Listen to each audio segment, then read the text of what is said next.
Hi friends, how are you? Myself, Dinesh Kotamadiwala, as a corporate certified finance and planner. મિત્રો, આજે આપણે જે investment કરીએ છીએ એના વિશે થોડી વાત કરવી છે મિત્રો. તો આપણે એ વાતને એક સ્ટોરી દ્વારા આપણે રજૂ કરીએ. તો મિત્રો, વાત છે એક તોતા અને એક સસલાની વાત છે, જેની અંદર તોતા છે એ ઘણીવાર એબ્રોડ જતો હોય છે. ઘણીવાર ફ્લાઇટમાં મુસાફરી કરી હોય છે, એમણે ઘણીવાર કરેલી હોય છે. અવારનવાર એમણે આવવાનું જવાનું થતું હોય છે. તો એકવાર એનો મિત્ર સોસા યાની કે સસલું એ પણ એમને કહે છે કે ભાઈ, મારે પણ આ વખતે એબ્રોડ આવવાનું છે, મારે પણ એક કામ છે, તો મને સાથે લઈ જશે? તો તોતા કે કંઈ વાંધો નહીં, મારી સાથે ચાલો, હું તને બધું ગાઈડ કરીશ આની અંદર. તો એ રીતે બંને પ્લેનમાં મુસાફરી સાથે બેસીને કરે છે. તોતા તો અવારનવાર એબ્રોડ જતો હોય છે, એટલે તેને બધી ખબર હોય છે. સોસાને કોઈ જ વસ્તુની, કોઈ વાતની અમને ખબર હોતી નથી. હવે જ્યારે મુસાફરી કરે છે ત્યારે બંને એટલા બધા ફોર્મમાં હોય છે કે વાત નહીં પૂછો. એવામાં તોતા એક બટન દબાવે છે, એટલામાં જ એર હોસ્ટેસ એમની પાસે આવે છે અને એમને પૂછે છે કે હું શું આપને મદદ કરી શકું? તો તોતા કહે છે કે કશું જ નહીં, અમે તો મસ્તી કરતા છે અને બટન દબાવ્યું, બાકી અમે તો આમ જ બટન દબાવ્યું, કોઈ જરૂરિયાત નથી. તો પાછી એર હોસ્ટેસ પાછી જતી રહી છે. એવામાં પછી સોસાને પણ મન થયું કે ચાલો ને હું પણ એકવાર બટન દબાવું. તોતાને પૂછે છે કે હું બટન દબાવું? તો તોતા કહે હા દબાવો, કંઈ વાંધો નહીં. તો સોસા પાછું બટન દબાવ્યું. સોસાએ બટન દબાવ્યું એટલે પાછી એર હોસ્ટેસ આવી અને પૂછે છે એમને કે કંઈ તમને જરૂરિયાત છે? તો સોસા કહે કે ના, કંઈ જરૂરિયાત નથી, એમ જ દબાવ્યું, અમે તો મસ્તી કરતા છે અને બટન દબાવ્યું. થોડી વાર પછી સોસા પાછો બટન દબાવે છે.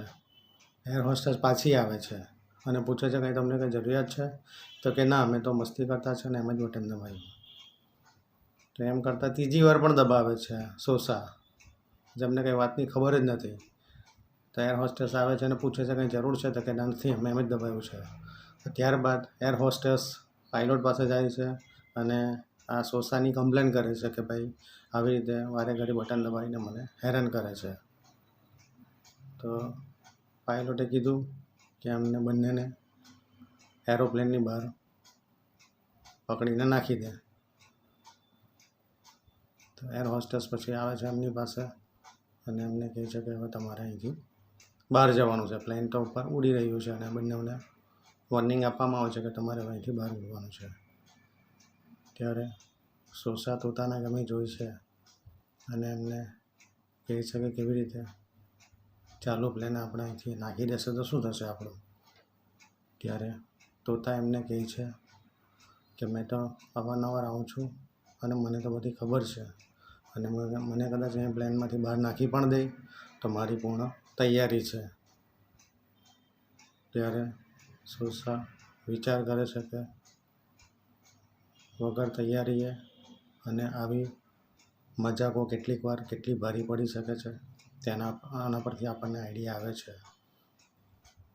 તો મિત્રો, કહેવાનો એક જ મારો આશય છે અહીં આગળ, ઇન્વેસ્ટમેન્ટમાં પણ આવું જ છે.